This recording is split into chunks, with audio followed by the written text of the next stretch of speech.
Tom Blake wiped down the same shelf for the third time that morning.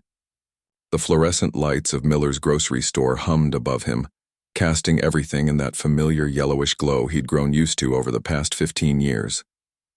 At 42 years old, this was his life.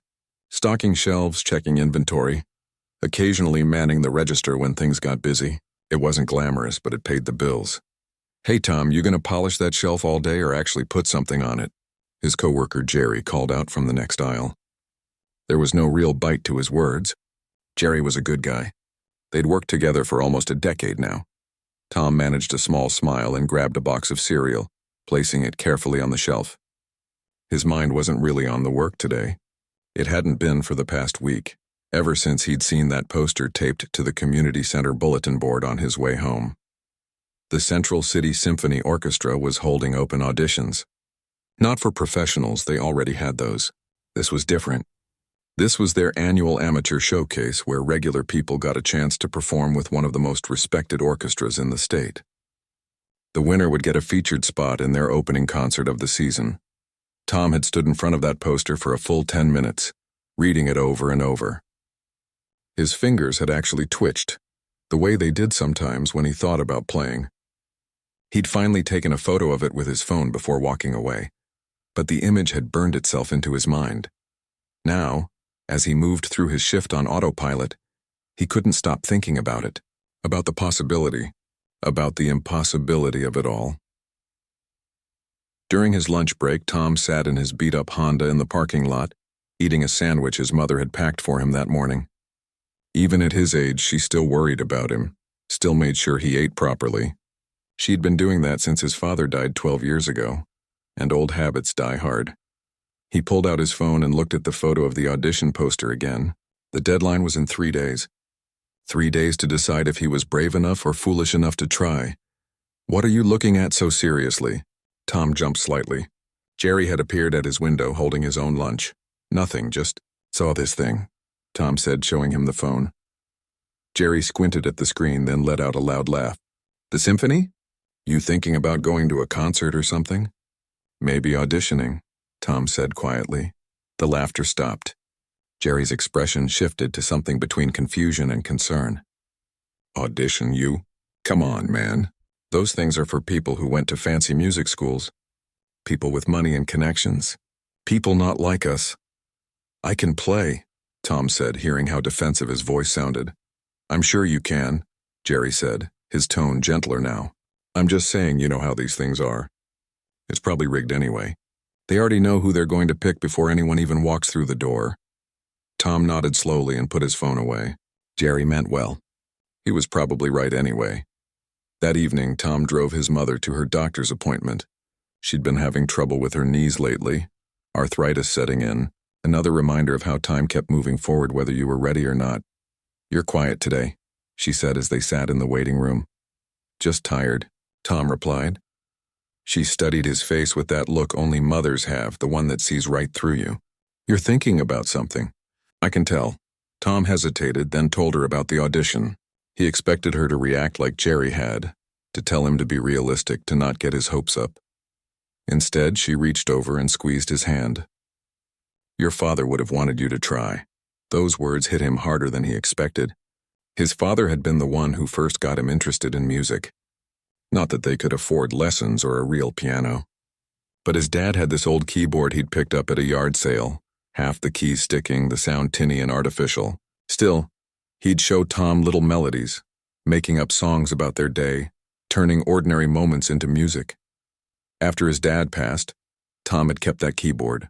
He'd taught himself to play properly, spending hours watching free tutorials online, practicing until his fingers ached. He couldn't afford classes, couldn't afford a real piano, but he could afford determination. Over the years, he'd gotten good. Really good. At least he thought he had. But what did he know? He'd never played for anyone except his mother, and mothers had to be supportive. "I don't know, Mom," he said. "It's probably crazy." "Most good things are a little crazy," she replied. That night, Tom sat at his keyboard in his small apartment. The place wasn't much, just a one-bedroom on the 3rd floor of an old building, but it was his. He'd made it a home. The keyboard sat in the corner of his living room, sheet music stacked in piles around it. some printed from the internet, some his own compositions scribbled on staff paper. He played for 3 hours straight, losing himself in the music the way he always did. Out here in this private space, he wasn't Tom the grocery store clerk. He wasn't the guy who'd never quite made something of himself. He was just a person and a piano, and the conversations they could have together. The next morning at work, Tom made a decision. During his break, he went to the store's small office and asked his manager if he could have next Friday off. "That's short notice, Tom," his manager said, frowning. "I know. I'm sorry. It's important." Something in his voice must have convinced her because she sighed and nodded. "Fine, but you owe me one." Tom felt a flutter of panic mixed with excitement. He'd actually done it. He'd committed. The following days passed in a blur of nervous energy. Tom practiced every spare moment he had. He decided he'd play one of his own compositions, a piece he'd written years ago thinking about his father. It was risky. Most people would probably play something classical, something famous. But this piece was his truth, and if he was going to do this, he wanted to do it honestly. On Thursday night, he used money he'd been saving for a new winter coat to buy a bus ticket to the city. The auditions were being held at the Grand Theater, a place he'd only seen in pictures, the kind of place with marble floors and gold-trimmed balconies, where important people went to see important things. Friday morning arrived gray and cold. Tom put on his best suit, a navy blue one he'd bought at the thrift store for his father's funeral 12 years ago. It was a little tight now, a little worn at the elbows, but it was all he had. His mother was waiting in the kitchen when he came out. She straightened his tie and smiled at him, her eyes bright. "You're going to be wonderful," she said. "I'm probably going to make a fool of myself," he replied. "Maybe," she said, "but at least you'll be a brave fool." The bus ride to the city took 2 hours. Tom spent most of it staring out the window, his knee bouncing nervously. With each mile, the buildings got taller, the streets got busier, and his doubts got louder. What was he thinking? He was nobody. He had no formal training, no credentials, no connections. Just a keyboard and a cramped apartment and dreams that probably should have died years ago. But he didn't get off the bus. He rode it all the way to the end, stepped onto the busy city sidewalk and started walking toward the Grand Theater. His whole life was about to change. He just didn't know it yet. The Grand Theater was even more intimidating in person than Tom had imagined. He stood at the bottom of the wide stone steps, looking up at the massive columns and ornate architecture that seemed designed to make regular people feel small. Well, it was working. People streamed past him, heading inside with instrument cases and portfolios tucked under their arms. They all looked like they belonged here. Designer clothes, expensive haircuts, the kind of confident posture that comes from never having to worry about whether you can afford your next meal. Tom took a deep breath and climbed the steps. The lobby hit him like a wall of elegance. Marble floors so polished he could see his reflection. Crystal chandeliers that probably cost more than he made in a year, maybe 5 years. Gold trim on everything, from the door frames to the railings of the sweeping staircase that curved up to the second floor. A woman at a registration table looked up as he approached. She wore a crisp white blouse and had the kind of perfect makeup that looked effortless but probably took an hour to apply. "Name?" she asked, her pen poised over a clipboard. "Tom Blake."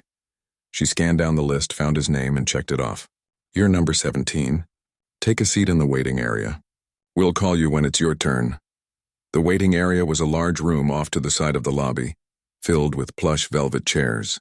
About 20 other people sat scattered around, some practicing fingering on their laps, others reviewing sheet music, a few just staring into space with that glazed look of someone running through a performance in their head. Tom found an empty chair in the corner and sat down. His thrift store suit suddenly felt even more obvious. The man next to him wore what had to be a custom-tailored jacket, and Tom could see the glint of expensive cufflinks when he moved his arms. "First time?" the man asked, not unkindly. Tom nodded. "I'm on my 3rd year trying," the man said. "Studied at Berklee College of Music. This competition is brutal, but it's worth it for the exposure." He extended his hand. "Robert." "Tom," he replied, shaking his hand and trying not to think about how Robert had studied at a prestigious music school while he'd learned from YouTube videos. "What's your background?" Robert asked. Tom hesitated. "Self-taught, mostly." "Oh?" Robert's smile didn't quite reach his eyes anymore. Well, good luck with that. Before Tom could respond, a voice called out, "Number 1, you're up." A young woman stood, smoothing down her dress.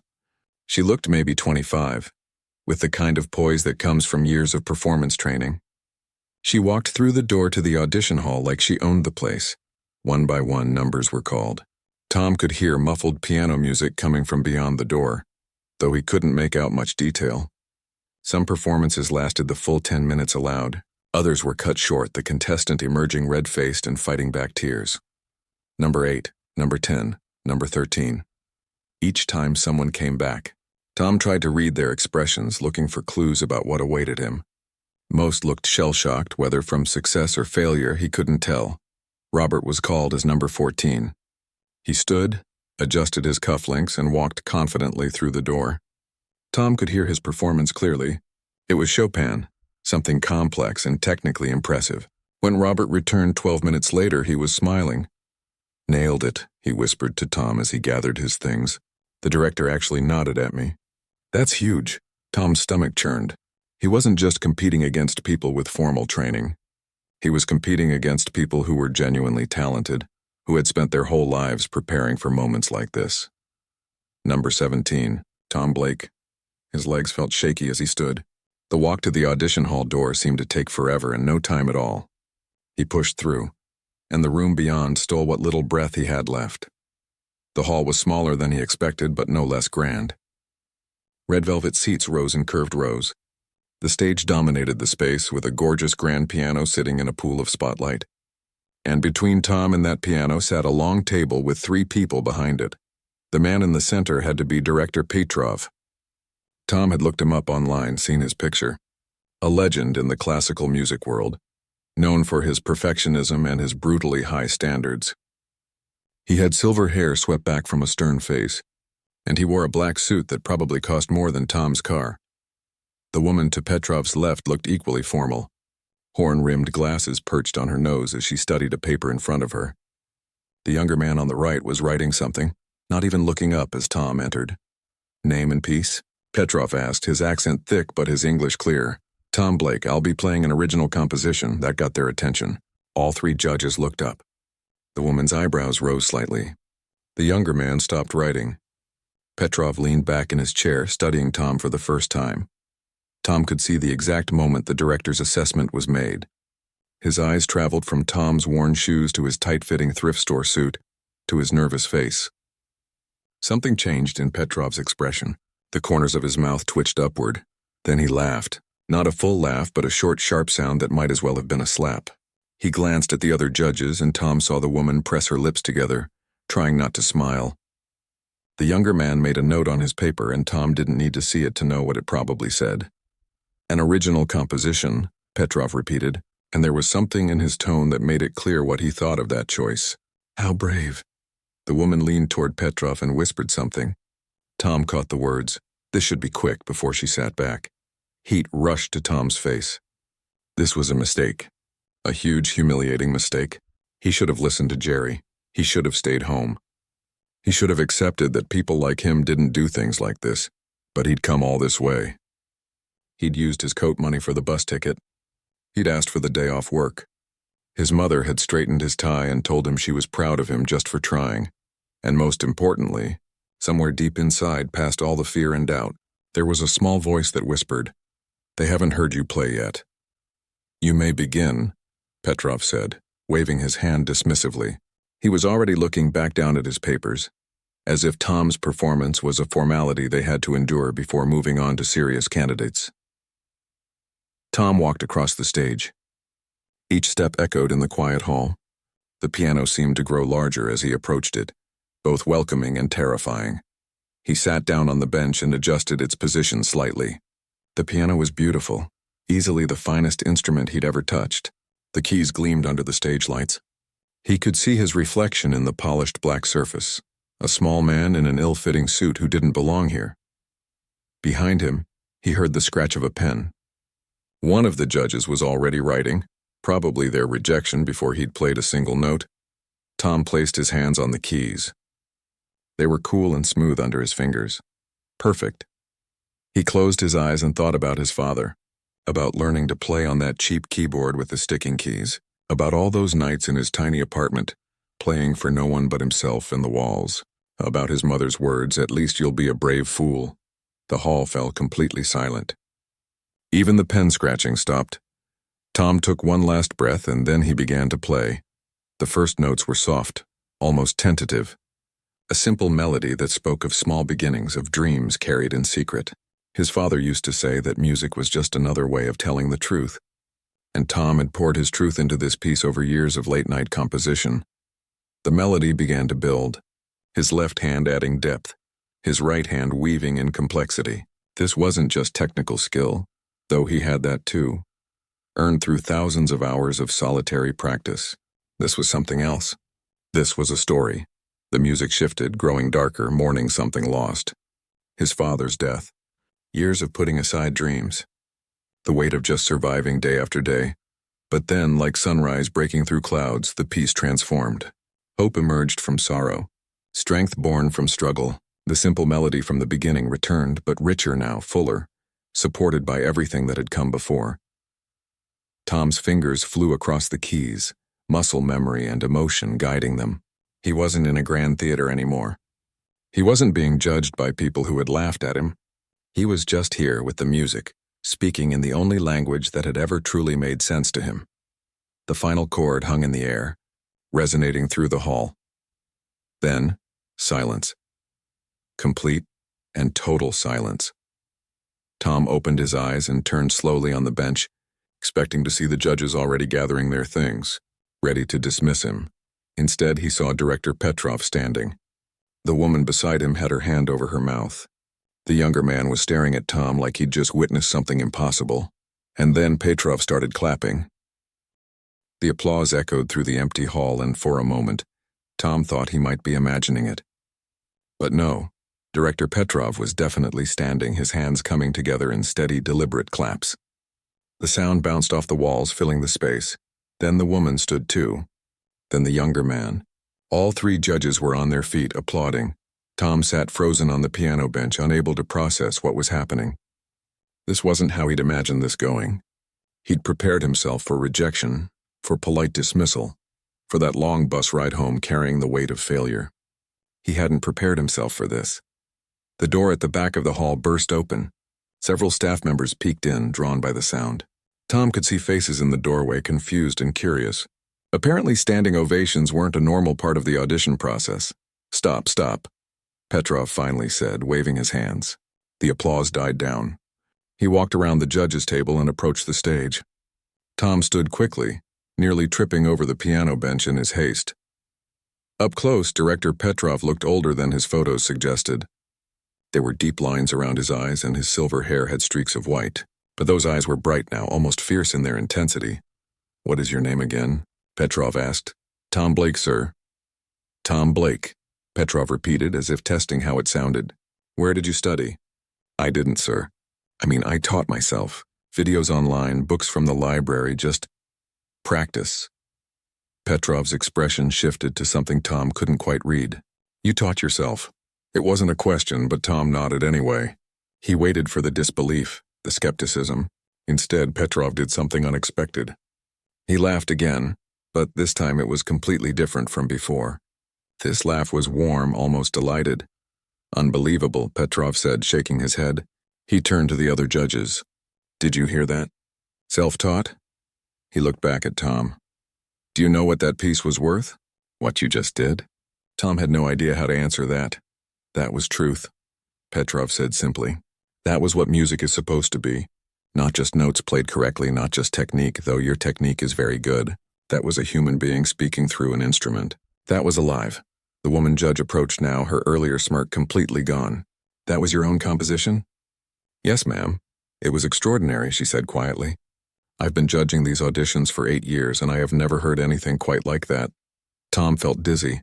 His legs were shaking, and he wasn't sure if it was from the performance or from what was happening now.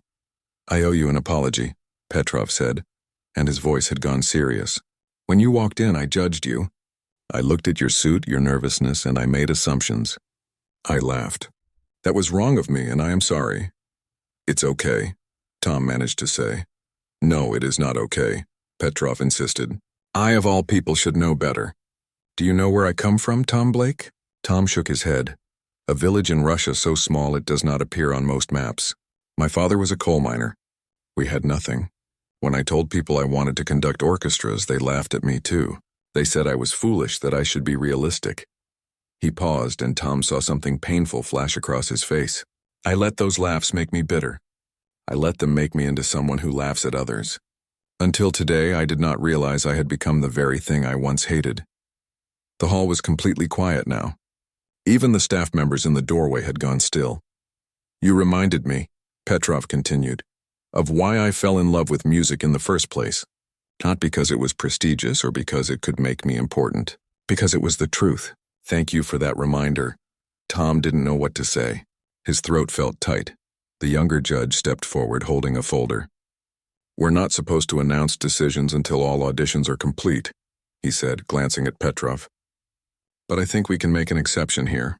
Petrov nodded. Tom Blake, we would like to offer you not just a spot in the showcase but the featured performance.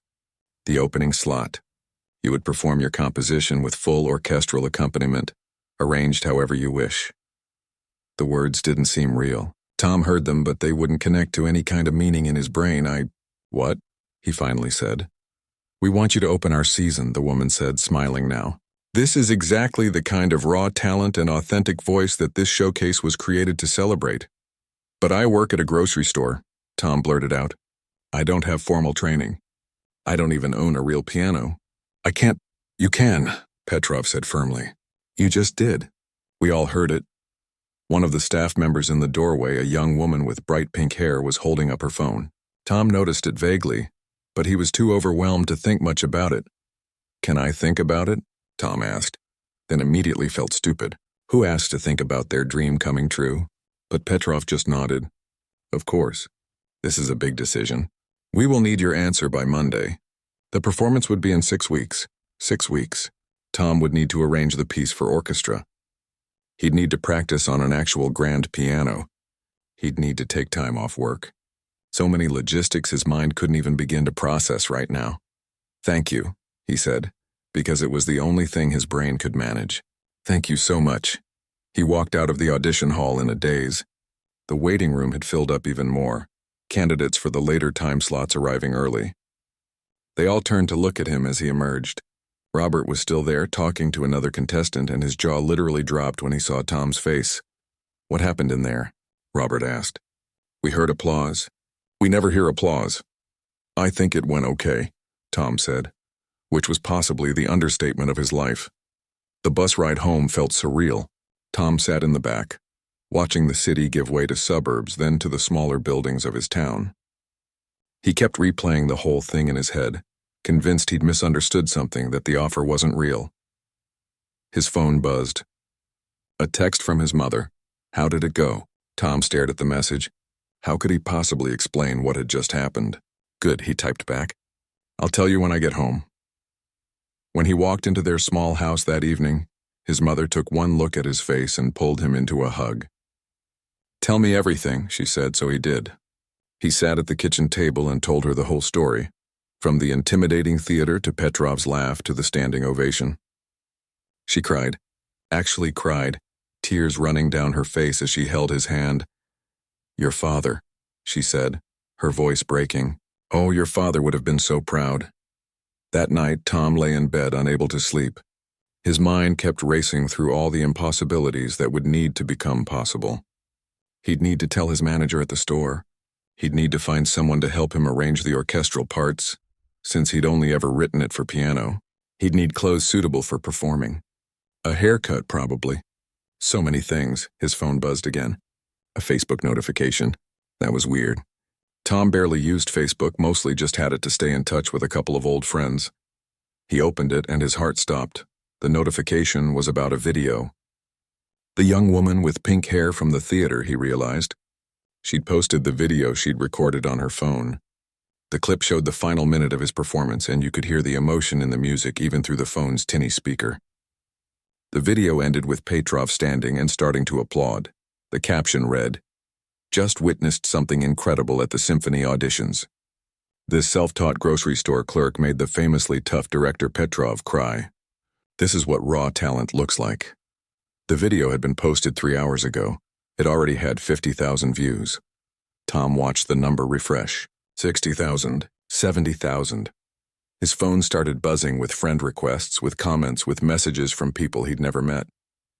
The video was being shared over and over, spreading across the internet like wildfire. Someone had screen recorded it and posted it to Twitter. It was on Reddit. People were talking about it, debating it, sharing their own stories of being underestimated. By midnight, the video had 500,000 views. By morning, Tom Blake's life would be completely different. But right now, in this moment, he just sat in his small apartment, watching the numbers climb, and wondered what he'd gotten himself into. His phone rang. An unknown number. He almost didn't answer, but something made him pick up. "Is this Tom Blake?" a woman's voice asked. "Yes. This is Diane Chen from Channel 7 News. We'd love to interview you about your audition. The video is going viral and people want to know your story." Tom looked around his tiny apartment, at the cheap keyboard in the corner, at the life he'd lived for 42 years. He said. Okay. Everything was about to change. He could feel it. Like standing on the edge of a cliff, knowing you're about to jump but not sure if you'll fly or fall. The interview with Channel 7 News aired on Sunday evening. Tom sat in his apartment watching himself on television, which was one of the strangest experiences of his life. He looked nervous on camera, stumbling over his words, but Diane Chen had been kind. She'd edited it to make him seem thoughtful rather than terrified. They showed clips from the viral video, and the anchor called him an inspiration. An inspiration. Tom Blake, who'd spent the last 15 years stocking shelves and checking inventory. By Monday morning, the video had 3 million views. Tom's phone hadn't stopped buzzing since Saturday. Messages from old high school classmates he hadn't spoken to in decades. Friend requests from strangers. Interview requests from newspapers, podcasts, radio stations. Someone wanted to write a book about him. A motivational speaker asked if he'd be willing to share his story at corporate events. It was overwhelming. He'd turned his phone to silent just to get a few hours of sleep. Walking into Miller's grocery store on Monday felt surreal. Tom had worked there for so long that it had become invisible to him, just the background of his life. But now, seeing it after everything that had happened, it looked different, smaller somehow. Jerry spotted him the moment he walked through the employee entrance. "Dude," he shouted across the break room. "You're famous."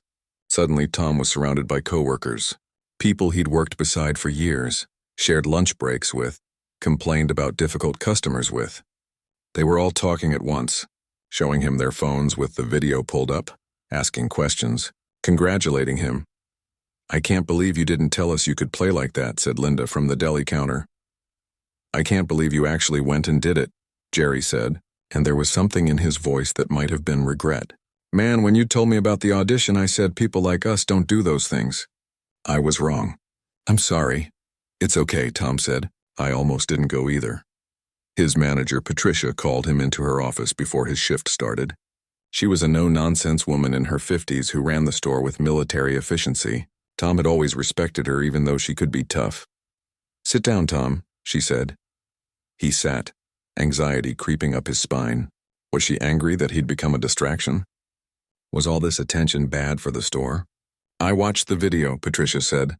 "Actually, my daughter showed it to me. She was crying by the end of it." She paused, tapping her pen on the desk. "I've known you for 15 years, and I had no idea you had this in you." "I never really talked about it," Tom admitted. "The performance is in 6 weeks, right?" He nodded. "You're going to need time to prepare. Time to rehearse with the orchestra. Handle all this media attention, get ready for something this big." She leaned back in her chair. "I'm going to reduce your hours part-time. 20 hours a week instead of 40. It'll give you the space you need. But I need the money," Tom said quickly. "My mom's medical bill, I figured," Patricia said. "Which is why we're going to keep you on full-time pay. Consider it a sponsorship. Every small town should get behind their local hero." She smiled, and it softened her usually stern face. "Besides, when you're rich and famous, you can come back and do a commercial for us." Tom felt his eyes getting hot. "Thank you. I don't know what to say." "Say you'll make us proud," she replied. The next few weeks were a blur. Director Petrov arranged for Tom to have access to practice rooms at the city's music conservatory. 3 days a week, Tom would make the 2-hour bus trip to the city, practice for hours and take the bus back. It was exhausting, but every time his fingers touched a real grand piano, it felt like coming home to a place he'd never been. Petrov himself worked with Tom on refining the piece. They sat together at the piano, the director showing him subtle ways to enhance the emotional impact, to give the orchestral arrangement room to breathe. Tom had been terrified of working with such a legendary figure, but Petrov was patient and encouraging. "You have something many trained musicians spend their whole lives trying to find," Petrov told him during one session. "You have authenticity. Never lose that. The technique we can refine, but that truthfulness in your playing, that cannot be taught." A music school in the city reached out. The dean himself called, offering Tom a full scholarship to their adult program. He could study music theory, composition, get the formal training he'd never had access to. "All free. I'm 42, Tom said during that phone call. "Isn't that too old?" The dean laughed. "Tom, we just watched you move 3 million people with your music." "No, you're not too old. Talent doesn't have an age limit." Tom said yes. He'd start classes in the fall after the performance. The viral video had opened doors he'd never imagined existed. A piano company wanted to give him an instrument for free. A recording studio offered him time to lay down tracks of his compositions. People kept asking if he had more music, when they could hear it, where they could buy it. He didn't have answers to most of those questions. He was making it up as he went along, trying to keep his head above water as his entire life transformed around him. The hardest part was the attention. Tom had spent 42 years being invisible, being ordinary, and suddenly everyone wanted a piece of him. The grocery store had customers coming in just to see him, to take selfies, to ask for autographs. It was flattering and terrifying in equal measure. Some comments online weren't kind. People said he wasn't that good, that the video was overblown, that he'd gotten lucky. Those comments hurt more than Tom wanted to admit, even though Petrov told him to ignore them. "The ones who criticize are usually the ones who never had the courage to try," the director said. "Your job is to play, not to please everyone." 2 weeks before the performance, Tom brought his mother to one of his practice sessions in the city. She'd never seen him play on a real grand piano. In a proper concert hall setting, she sat in the empty auditorium while he ran through the piece, and when he finished, he turned to see her openly crying. "Mom?" he called out, worried. "I was just thinking about your father," she said, her voice echoing in the empty space. "How he used to play on that old broken keyboard, making up songs about the most ordinary things. He made magic out of nothing, Tom, and so do you. You got that from him." The night before the performance, Tom couldn't sleep. He lay in bed, staring at the ceiling, his mind racing through everything that could go wrong. He could forget the piece. He could freeze up in front of thousands of people. He could prove all the critics right, show everyone that he'd just gotten lucky in the audition, that he wasn't really that good. His phone buzzed. A text from Jerry. "Hey man, bunch of us from the store are coming tomorrow night. We got tickets. Can't wait to see you kill it." Then another text from Robert, the guy he'd met in the waiting room at auditions. "Been following your journey. You're going to be amazing. Break a leg." Then Patricia. Then Linda. Then former customers, old acquaintances, people from his town he barely knew. The messages kept coming, dozens of them, all supportive, all encouraging. Tom read through them and something settled in his chest. The nervousness didn't disappear, but it became something else. Not fear, but anticipation. He got out of bed and went to his keyboard. At 1 a.m. in his small apartment, he played through his piece one more time. Not to practice, but to remind himself why he'd written it. To reconnect with the truth at its center. When he finished, he felt ready. The next evening, Tom stood backstage at the Grand Theater in a rented tuxedo that actually fit properly. Through the curtain, he could hear the orchestra warming up, the audience filing in, the buzz of excited conversation. Petrov appeared beside him. "Nervous?" "Terrified," Tom admitted. "Good," the director said. "That means you care. The day you stop being nervous before a performance is the day you should stop performing." He put a hand on Tom's shoulder. "Remember, they are not here to judge you. They are here because they want to hear your truth. Give it to them," a stage manager approached. "5 minutes, gentlemen." Tom took a deep breath. Somewhere in the audience, his mother was sitting with Jerry and Patricia and Linda and a dozen other people from his normal life. Somewhere out there were the strangers who'd seen the video and wanted to hear more. Somewhere out there was his future waiting to be written. "I'm ready," he said. And for the first time since this whole journey began, he really meant it. The stage lights were hot on Tom's face as he walked out from behind the curtain. The Grand Theater was completely full, every seat occupied, people standing in the back. The audience was just a dark mass beyond the lights, but he could feel them, hundreds of eyes watching, waiting. The grand piano sat center stage, gleaming under the spotlight. Behind it, the full orchestra was seated and ready, instruments in hand. Director Petrov stood at the conductor's podium, baton raised, watching Tom with an encouraging nod. Tom's legs felt like they might give out. This was so much bigger than the audition. This was real. This was happening. He reached the piano and sat down on the bench. His hands were shaking. He placed them on his lap, took a breath, and reminded himself of what Petrov had said. "They want to hear your truth. Give it to them." The theater fell silent. That particular kind of quiet that only happens when hundreds of people hold their breath at the same time.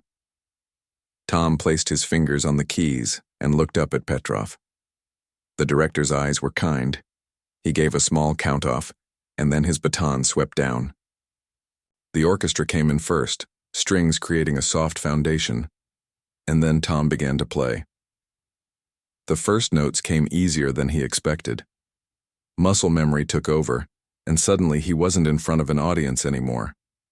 He was back in his tiny apartment, playing for himself. He was remembering his father, the stories, the music. He was telling his truth. The piece unfolded the way it always had, but the orchestra added layers he'd only imagined when he wrote it. When the music grew sad, the cellos deepened the grief. When it turned hopeful, the violins lifted it higher than a piano alone ever could. It was his composition, but it had become something bigger, something shared. Tom lost himself in the performance. The nervousness melted away. There was only the music, only the conversation between piano and orchestra, only the story being told through sound. The final movement built to the crescendo, that moment of triumph rising from struggle. Tom's fingers flew across the keys, the orchestra swelling behind him, everything coming together in one powerful statement. This is who I am. This is what I survived. This is what I became. The last chord rang out, filling every corner of the theater. For a moment, nothing. Just that chord fading into silence. And then the audience exploded. The sound was like a wave crashing over the stage. People were on their feet instantly, applauding, cheering, some shouting. Tom turned on the bench, and what he saw made his breath catch. Everyone was standing. The entire theater, every single person was on their feet. He could see people wiping their eyes, embracing each other, clapping until their hands must have hurt. The orchestra members were standing too, tapping their bows against their music stands in the traditional musicians' applause. Even Petrov had set down his baton to clap, his face split in an enormous smile. Tom stood, not sure what to do. He bowed, awkwardly, and the cheering got louder. Petrov gestured for him to bow again, and the applause just kept going. Through the blur of lights and tears, he didn't remember starting to cry. Tom spotted his mother in the fourth row. She was standing with her hands pressed to her mouth, crying openly. Next to her, Jerry was whistling, and Patricia was clapping above her head, grinning. The ovation lasted for 5 minutes. 5 full minutes of unbroken applause. When Tom finally walked off stage, his legs were shaking again, but this time from adrenaline and joy and relief. He'd done it. He'd actually done it. Backstage was chaos. Orchestra members crowded around to congratulate him. The stage manager was shouting something about curtain calls. Someone thrust a bottle of water into his hands.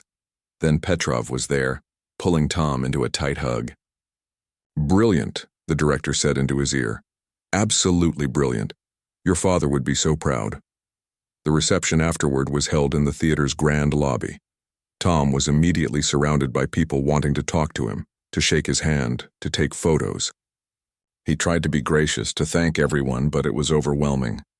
A man in an expensive suit approached, handing Tom a business card. "I'm a talent manager," he said. "We should talk about your future. I think you could have a real career in music." A woman from a recording label wanted to discuss an album. A concert promoter asked about booking him for performances. A publisher was interested in his story. Tom nodded and collected business cards, his head spinning. This was too much, too fast. His mother found him in the crowd. She didn't say anything, just held him tight, and that hug meant more than all the business cards and offers in the world. "I'm so proud of you," she whispered. "So incredibly proud." Over the next few months, Tom's life settled into a new rhythm. He started classes at the music school, studying theory and composition formally for the first time. He was twice the age of most of his classmates, but they welcomed him. Some had even seen the viral video and asked for his advice, which still felt surreal. He continued working part-time at Miller's grocery store. He could have quit, probably should have quit, but something made him stay. Maybe it was loyalty to Patricia and Jerry and everyone who'd supported him. Maybe it was wanting to keep one foot in the life he'd known. Either way, 2 days a week you could still find Tom Blake stocking shelves and helping customers. The viral video had opened doors, but Tom was careful about which ones he walked through. He turned down most of the media appearances and the motivational speaking gigs. He wasn't interested in being famous, he was interested in music. He did sign with a small recording label, though.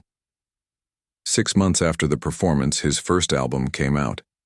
It featured his original compositions, including the piece from that night, now officially titled Small Beginnings. The album didn't top any charts, but it sold steadily and the reviews were kind. More importantly, people connected with it. Tom started getting letters. Physical letters sent to him through the label. People wrote to tell him their stories, how they'd given up on dreams, how his video had inspired them to try again. A 50-year-old woman who enrolled in art classes. A retired teacher who finally wrote the novel he'd been planning for decades. A teenager who auditioned for a school play despite her fear. One letter came from a kid named Danny, 14 years old, who said he played keyboard in his room and never thought he could be good enough to perform. "But if you could do it," Danny wrote, "maybe I can too." Tom wrote back to as many people as he could. He wanted them to know that the video only showed 7 minutes. It didn't show the 15 years of practice, the doubt, the nights he almost gave up. Success wasn't magic, it was just persistence and courage and a little bit of luck.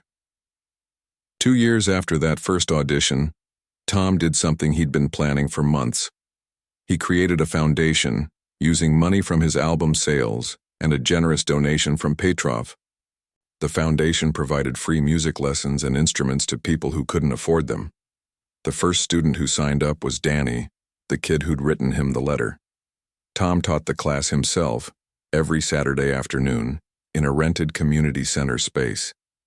About 20 students showed up that first day, ranging from 8 years old to 73. They were grocery clerks and mechanics and retired nurses and kids from tough neighborhoods. They were people like him. People who loved music but thought it wasn't for them. "Welcome," Tom said to that first class, looking at their nervous, hopeful faces. "I'm not going to lie to you. Learning music is hard. It takes time and practice and a lot of patience with yourself.